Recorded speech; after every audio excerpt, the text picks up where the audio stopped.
Hi folks. Well, if you'd ever wondered how you could make your own kilt by hand sew an authentic kilt, I'm here today to learn that. So watch this video and it's going to show you. So today I am in the kilt makers at Scottish Kilts. They're based down in Leith, which is the historic port of Edinburgh, so very easy to get to from the centre of Edinburgh. And I'm here to meet the lovely Nicola Laird. Hi Nicola, and so nice to see you again. Yeah.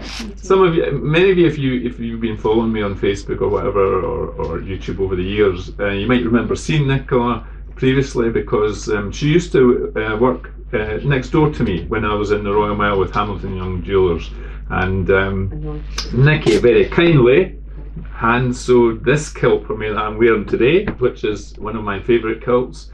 And this is a muted McDonald, Clan McDonald, muted McDonald. And actually I've met many of you when I've been on my travels before wearing this kilt. This is one that I would often wear going abroad in business. So Nikki, we see a lot of different kilts for sale, and some of them seem to me ridiculously cheap and presumably machine made, and then others, you know, mine have always been hand sewn. So I've never understood that. Could you explain to us what is the difference between a machine made kilt and hand sewn kilt? Well, basically a machine made kilt it's a perfectly good kilt, I've got to say, but there's no shaping in the small of the back of the kilt. They're just run up. There's a factory who makes these kilts, and they work on a pattern system, so they'll get a waist size and just pull down a board and fit it to the kilt, and that's what they're going to make their kilt.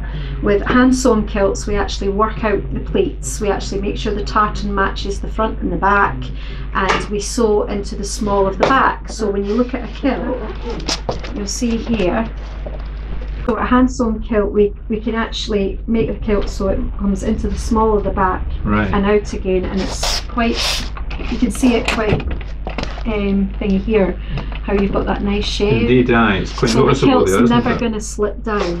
It's made to measure. A lot of the machine sewn kilts aren't bespoke, whereas a hand sewn kilt can be completely bespoke. So we can work with your own sizes, and then if maybe there's a wee bit difference there, we can actually work that out, and actually, so it's more a bespoke item. It's like if you were to go to Savile Row for a suit, or Marks and Spencer's for a suit. So the kilts would be like your Savile Row, and the machine sewn kilts would be like your Marks and Spencer's. Indeed, right.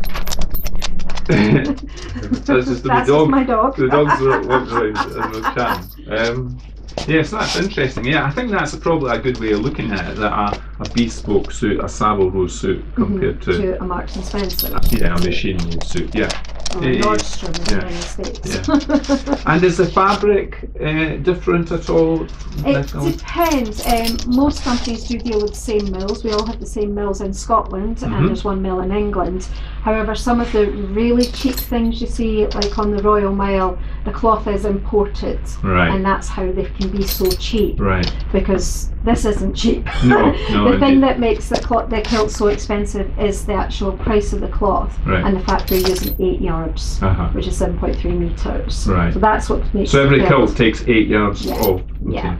Which is that all wool? Yes. They're always wool. Always wool. Yeah. Yeah, always wool. But you'll find some people say, "Oh, but I'm allergic to wool." It's not the wool that you're normally allergic to. It's the treatment that's for finishing it. Whereas the kilts, if you're normally allergic to wool, you would not be allergic to this because of the way it's been finished. Good. Oh yeah. That's great. So yeah, I can understand now, and I must admit I've always loved this kilt that you made for me, and from the minute I put it on, had lots of great compliments to it, and it's always fitted me perfectly. So now I understand that it was made to you. Made exactly to my measurements. Basically. That's great.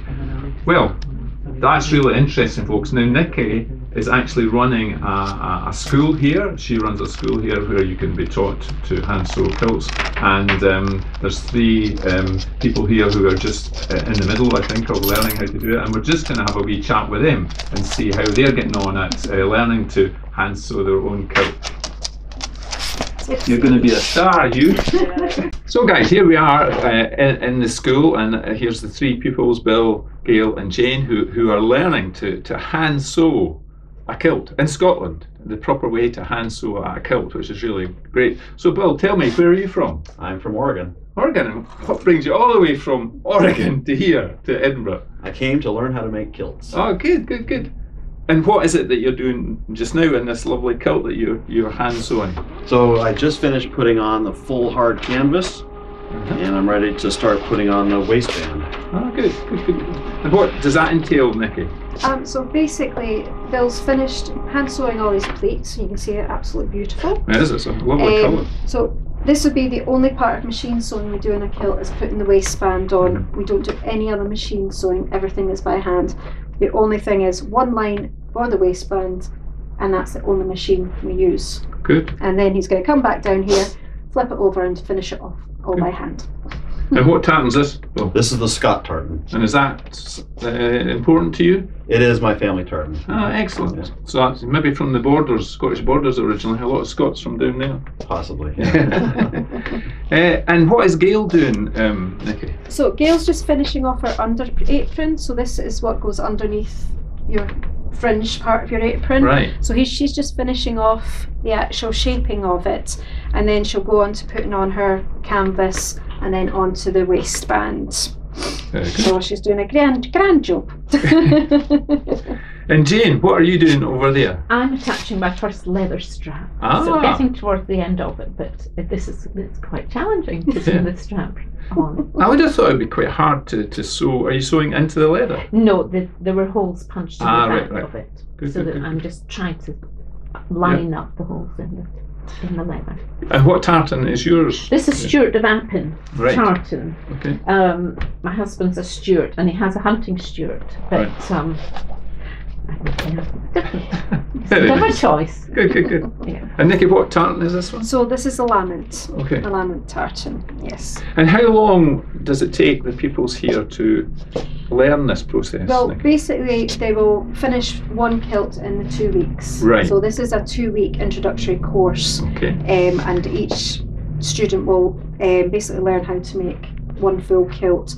The thing is, once you know the structure of the kilt, they can actually go on and carry on making kilts at home. Mm-hmm. And then we also do an advanced course where they learn different kilts, which Bill's going to come back for. Because I was going to ask you, Bill, would you carry on doing kilt making? Definitely, yeah. You're going to be a kilt maker? Yes, this will be a side hustle of mine. Excellent. Good, good, good. USA Kilts, watch out. Well, I used to go to Pleasanton Highland Games, big Highland Games. Yeah, I ran into him there once. Yep, Nikki and I kept bumping in. So yeah, you go there and sell them. Very, very busy Highland Games in America, up there near San Francisco. Okay. Yeah, good. Well, I must admit, I'm totally impressed with what's going on here, and the fantastic kilts that are being produced here. And you know, as Nikki said, well, I know because I'm wearing a kilt that Nikki made, but these 3 kilts I'm looking at here are going to be the same. These are going to be top quality, bespoke kilts. You wouldn't get anything better, I don't think, in the world. And it's lovely to see this happening. And it's also lovely to see this crafting carrying on. That this, you know, there's this terrible thing about skills being lost. So I think it's wonderful that... It's on the endangered list. Is it? Oh, dearie Kiltmaking me. is on the endangered No, list. no, no. Yeah. So we can't have that. So you 3 have to get out there and make sure these skills are kept. Thank you so much for being part of this video, guys. And I'm sorry to interrupt. We came in and we've interrupted them. They're desperate to get on and get these kilts finished. Thanks very much indeed. Thank you.